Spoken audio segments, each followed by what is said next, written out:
امیر جماعت اسلامی سراج الحق نے بجلی کے بلوں میں ہوش روپے اضافے کے خلاف ملکی احتجاج کا اعلان کر دیا۔ عوام سے اپیل کی ہے کہ ظلم کو خاموشی سے برداشت نہ کریں، حکمرانوں کے ہاتھ میں موجود IMF کی چھری کو توڑ دیں گے۔ اسلامی اعلان کرتی ہے کہ ہم انشاءاللہ گلی گلی، ہر کوچے میں، ہر چوک میں، ہر ڈسٹرکٹ ہیڈ کوارٹر میں، ہر تحصیل ہیڈ کوارٹر میں، اور پسکو اور لسکو اور ٹسکو اور وافدہ کے ہر دفتر کے سامنے احتجاج کریں گے۔ اور 1 ستمبر کو میں نے نوجوانوں کو اسلام آباد اور پنڈی میں بلایا ہے۔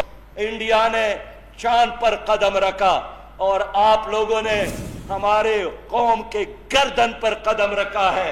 IMF کے کہنے پر کل بھی یہی ہو رہا تھا، آج بھی یہی ہو رہا ہے کہ چوری IMF کی ہے اور ہاتھ تمہارے حکمرانوں کا ہے۔